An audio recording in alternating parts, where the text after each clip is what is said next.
sobre este punto que es poco conocido, ¿no? Se sabe poco de este tipo de cuestiones en la provincia de Buenos Aires. Sí, yo agregaría otra cosa. Mucho de lo que advertimos el problema con la ley de emergencia en discapacidad, hicimos énfasis en dos cosas. Que de manera deliberada los que apoyaron esa ley no la tuvieron en cuenta o no la mostraron. ¿Qué es? Que esa ley iba a impactar muy fuertemente en muchas provincias, aumentando el gasto público en esas provincias. Esto es lo que está pasando en la provincia de Buenos Aires. La provincia de Buenos Aires no puede afrontar este mayor gasto que para ella significa la emergencia en discapacidad, mientras hacían demagogia a nivel nacional. Y ojo, y otro tema que va a aparecer, las obras sociales también se va a ver impactadas negativamente como consecuencia de la ley, y ese problema todavía no apareció, pero va a aparecer.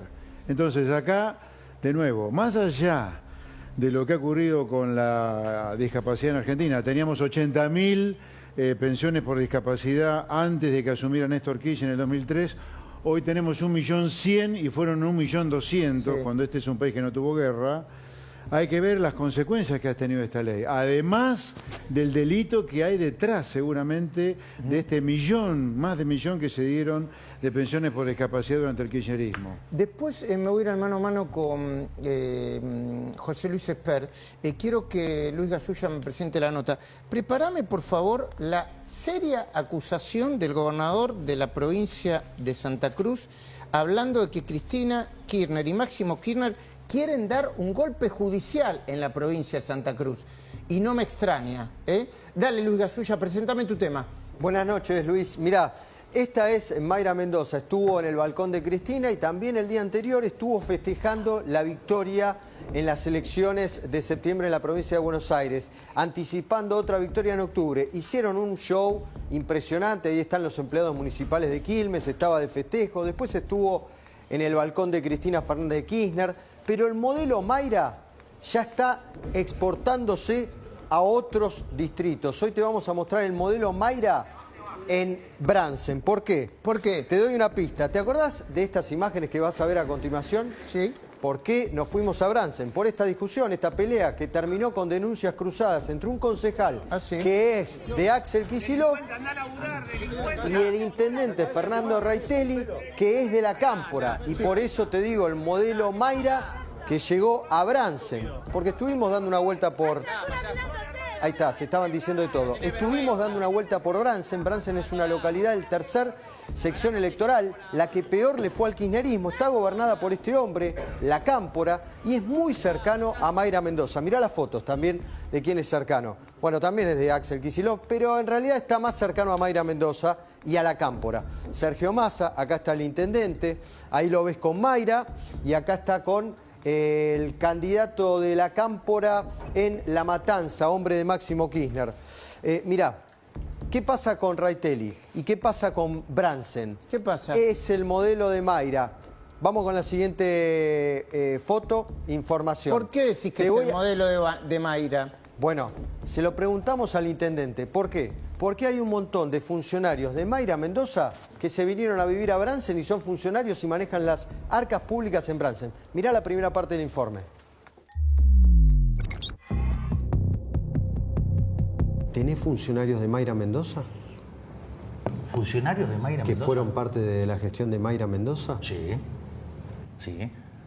Federico, el secretario de Hacienda, Compras, que fue parte del equipo de Mayra Mendoza, por una cuestión de que formamos parte de un proyecto político, de una organización política, y colaboraron con Bransen, porque no es fácil conseguir funcionarios que estén a la altura de circunstancias. Necesitábamos gente con experiencia, que esté a la altura de circunstancias para poder revertir y transparentar una gestión que no era transparente.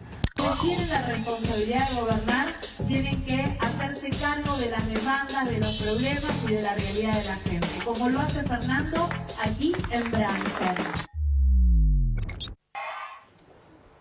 ¿Y entonces, Luis? Bueno, es que no son funcionarios cualquiera. Los que se trajo de Quilmes eran los que manejaban la plata, que estaban siendo muy cuestionados en Quilmes, ¿te acordás? Con las cooperativas offshore, los negocios, hasta el propio Tribunal de Cuentas de Axel Kicillof había advertido a esos funcionarios. El mismo comportamiento. ¿Viste la policía mafiosa?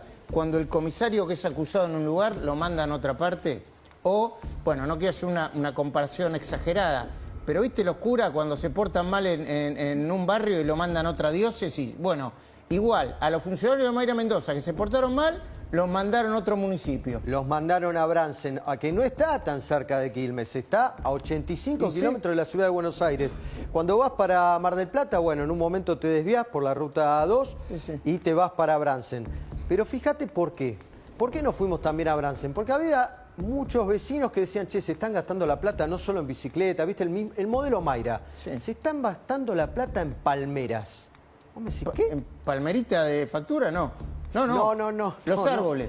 Palmeras, los árboles.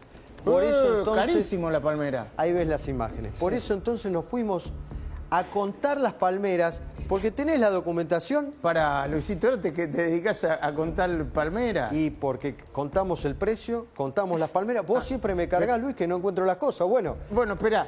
Pero y ni siquiera tienen palmeras autóctonas, ¿viste? No son ni siquiera nacionales y populares, son palmeras trasplantadas. Va en contra del movimiento nacional y popular. Son palmeras, según lo que nos dice el intendente, nacionales y populares. A ver. Pero son bastante caras. Y mirá la documentación. ¿Por qué es importante esto? Porque el mayo del... Acá tenés decreto, todo decreto 1013... En mayo del 2025, la Secretaría de Obras Públicas gestiona un llamado a licitación privada para la adquisición de 100 palmeras, 45 palos, 450.000 pesos por palmera. ¿450 lucas cada palmera? Sí, pero esto ya lo habían hecho. Entonces la licitación se hizo 6 meses después. ¿Cómo? No entiendo. Claro. Ellos promocionaron que colocaban las palmeras en diciembre del 2024, pero la licitación salió en mayo del 2025.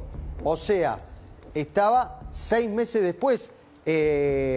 Anuncio. Ya estaba arreglado. Acá lo tenés, mira, solicites al Departamento Ejecutivo la adquisición de 100 palmeras, un presupuesto de 45 millones de pesos.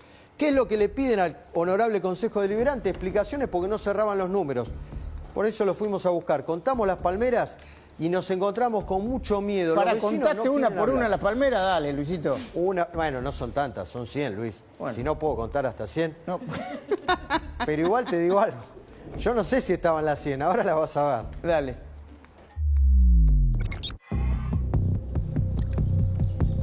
Una, 2, 3, 4, 5. En la primera cuadra del Boulevard Mitre encontramos 8 palmeras. Acá hay 1, 2, 3 palmeras más.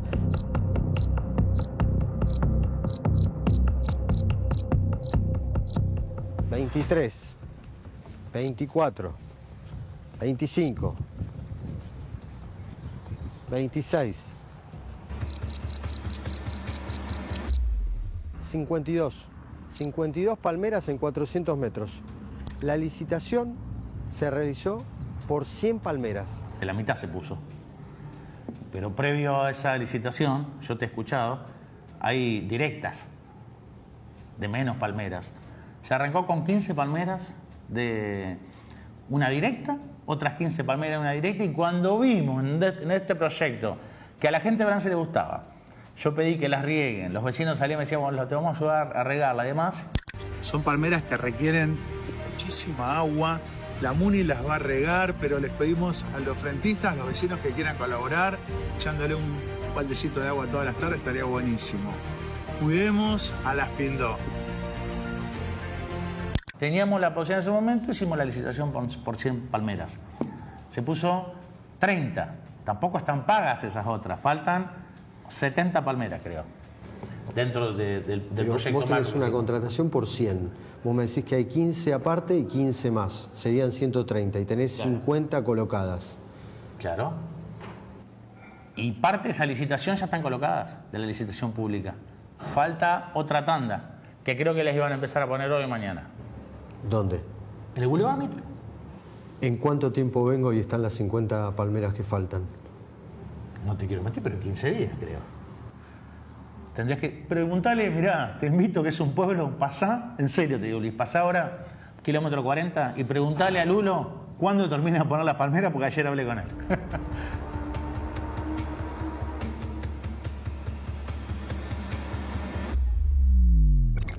afectaría. Y entonces, Luisito, ¿qué pasa con las palmeras? Y bueno, lo llamamos a ese lulo que lo estábamos buscando, kilómetro 40, ruta 2, no estaba en el kilómetro 40, nos costó encontrarlo, pero lo llamamos por teléfono. Y obviamente Lulo, que ya había hablado con el intendente, me dijo, palmeras, 450.000 pesos. Pero ¿qué pasa? Fuimos a 200 millones de viveros más y la verdad que una palmera se consigue, cualquiera que está del otro lado la puede conseguir ahora, preguntar, a por lo menos 300.000, 250.000 pesos. Tenés un montón de precios de las mismas características de palmeras. Preguntemos cuánto valen las palmeras y que nos vayan contestando, por favor. Pero además hay algo que se equivocó el vivero del intendente. 450.000 pesos estará hoy, pero las palmeras las compraron en diciembre del 2024. Hubo inflación. A ver, Luis, por supuesto, esto es una pequeña muestra de cómo tiran la plata del Estado, ¿no, Luis? Bueno, es lo que decían los vecinos, por eso nos enteramos lo de las palmeras, porque los vecinos decían, che, no me arreglan la calle, no me arreglan la basura, tenemos problemas de seguridad, tenemos problemas de esto, tenemos problemas del otro. ¿Para qué me ponen tantas palmeras? ¿Hay necesidad? Bueno, está bien, el intendente lo explicaba de esa manera, queremos hacer un Bransen más ecológico, con palmera, palmera y palmera. José Luis Esper, muchos temas para hablar, ¿no? Hola, buenas noches. Buenas noches. Muchos temas para hablar, el presupuesto que anunció el gobierno, el tema del dólar, lo que pasó la semana pasada, cómo puede estar esta semana, el viaje de Milei. Poneme la nota de La Nación porque acaba de cambiar la agenda Milei. Milei no va a viajar esta noche, sino mañana. No, bueno, esta es otra... esta es otra que te pedía, no, esto... bueno, te lo había pedido antes, pero no, esto después ponerlo, lo de Claudio Vidal. Poneme lo del cambio, lo que está arriba ahora en La Nación. Si no te lo digo yo. Milei posterga su vuelo a Nueva York. El gobierno inició conversaciones para conseguir un préstamo del Tesoro. El mandatario reprogramará un encuentro con la jefa del fondo, Cristalina Georgieva. En el oficialismo buscan moderar las expectativas sobre un desembolso inminente. Y el otro título es una nota que firma María Julieta Rumi. Ayuda de Estados Unidos, la asistencia del Tesoro tendría varias condiciones. ¿Qué está pasando? ¿Qué está pasando en materia económica, financiera? La semana pasada fue, subió el dólar, se salió de la banda, digamos, tuvo que salir el gobierno a vender 1.100 millones de... a comprar 1.100... no, perdón, a vender 1.100 millones de dólares, ¿no? Bueno, a ver, lo que está pasando desde el punto de vista económico, toda esta gran suba de riesgo país, la gran suba que ha tenido el dólar... es como consecuencia que tenemos un Congreso que se está comportando de manera destituyente. ¿Pero por qué lo digo esto? Voy a justificar el calificativo. Este es un gobierno que ha dicho, nosotros tenemos como columna vertebral de nuestro programa económico el déficit cero. O sea, un Estado que no gaste más de lo que recauda. Eso es el déficit cero. ¿Para qué?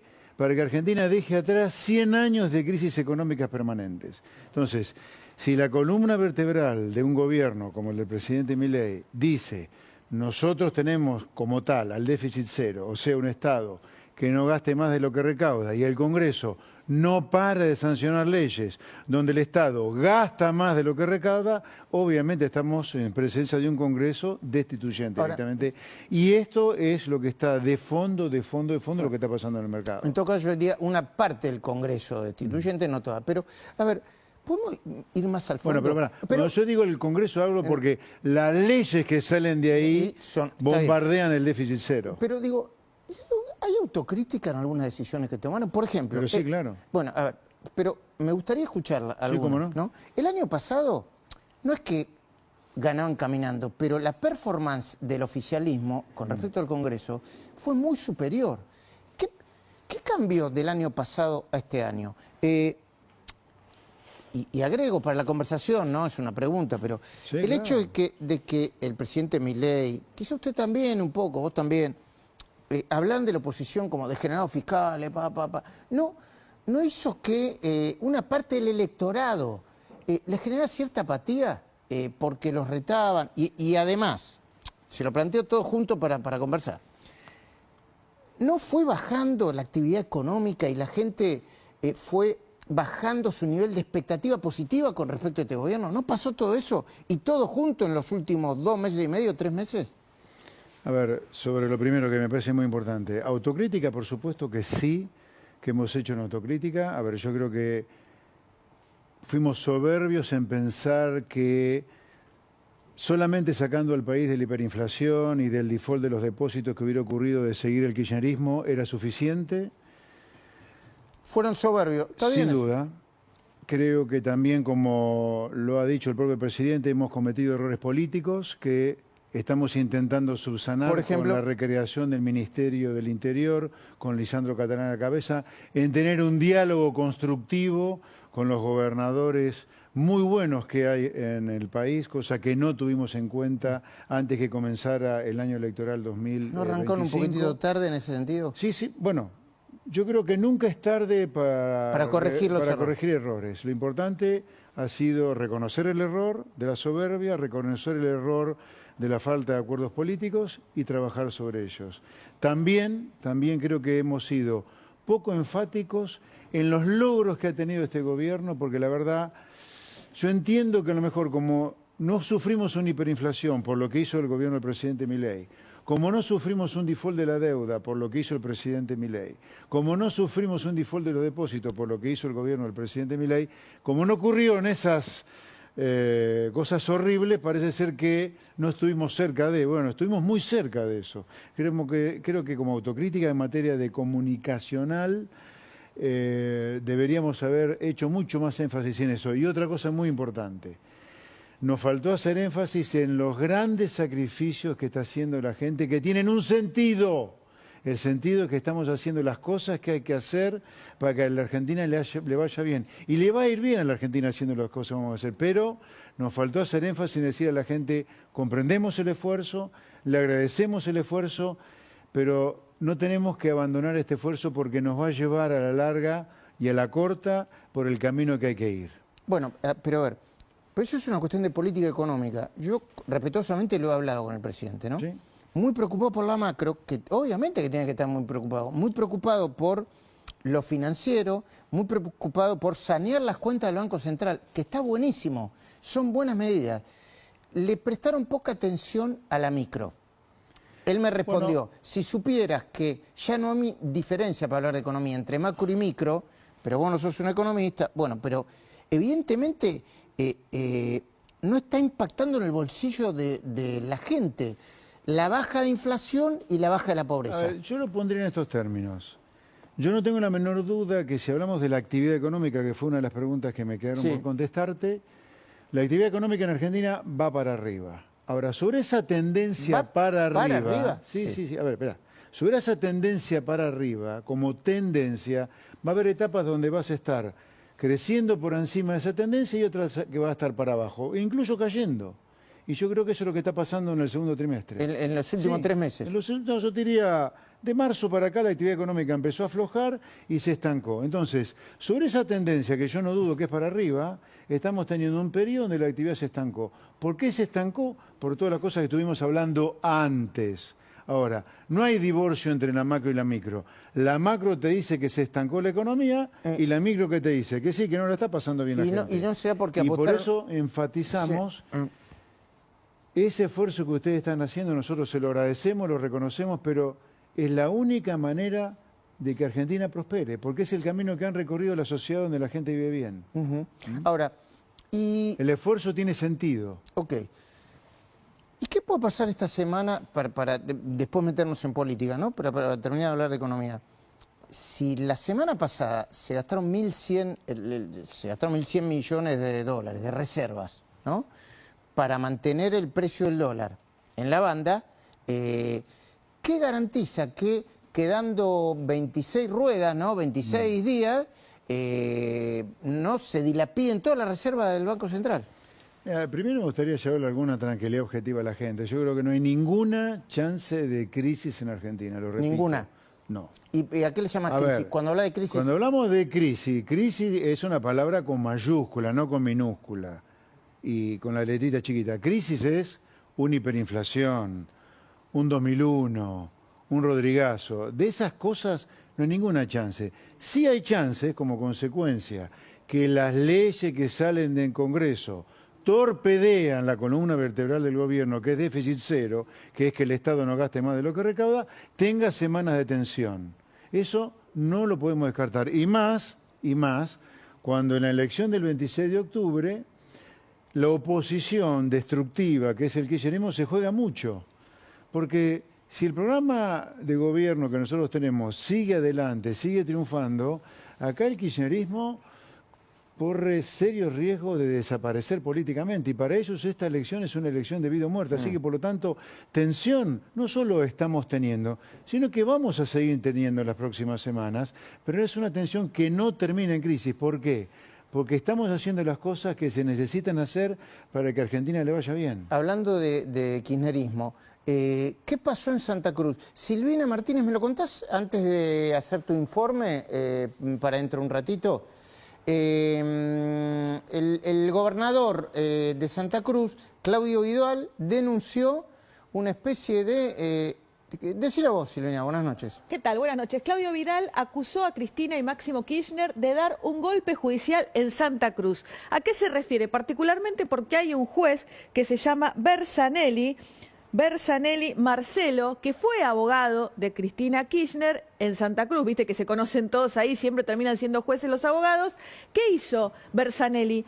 Dictó una medida cautelar, un amparo para frenar la designación de los nuevos jueces de la Corte. Te hago un cuentito breve. Dale. El gobernador Vidal consiguió hace menos de un mes que se ampliara la Corte Provincial a 9 miembros. Sí. Y mandó las ternas para ocupar. ¿Qué hizo el kirchnerismo? El kirchnerismo, a través de este juez Berzanelli, logró suspender este nombramiento de la terna de jueces para la Corte y suspender la aplicación de esta ley que salió votada constitucionalmente como se establece. Por eso es que está violando, dice este juez, la división de poderes en la provincia de Santa Cruz. Gracias, Silvina. El kirchnerismo, yo decía que es mucha hipocresía, ¿no? Bien Fernando Iglesias hizo en decir que cuando el kirchnerismo es gobierno, baja la protesta social y sube la pobreza. Y cuando no es gobierno, es al revés. A propósito de esto, ¿no se equivocaron también en nacionalizar la elección de hace 15 días contra Kicillof en la provincia de Buenos Aires? A ver, yo creo que era y es inevitable nacionalizar una elección de medio término cuando hay un gobierno completamente disruptivo respecto de los últimos 100 años de decadencia que viene a plantearle a la Argentina los cambios profundos que hay que hacer para que a la gente le vaya bien en la Argentina. Así que es inevitable que la elección de medio término sea un plebiscito sobre la gestión del presidente Milei. Y también es inevitable que se discuta, en el caso de la provincia de Buenos Aires, el desastre que ha sido el gobierno de Kicillof en la provincia de Buenos Aires. Han convertido la provincia de Buenos Aires en un baño de sangre, la actividad económica también está destruida, la gente está esclavizada pagando impuestos, IOMA está destruido como lugar para dar salud, no hay educación sino que hay adoctrinamiento. También es una elección para discutir la viabilidad de lo que se está haciendo en muchas provincias, como por ejemplo en la provincia de Buenos Aires, por ejemplo Quilmes. ¿Vos viste el hospital de Quilmes inundado como consecuencia de estas lluvias? Mientras la señora Mayra Mendoza, intendenta de Quilmes, hace festivales, se preocupa por otras cosas. Entonces, sin duda que la elección de medio término es para plebiscitar gestiones de gobierno también.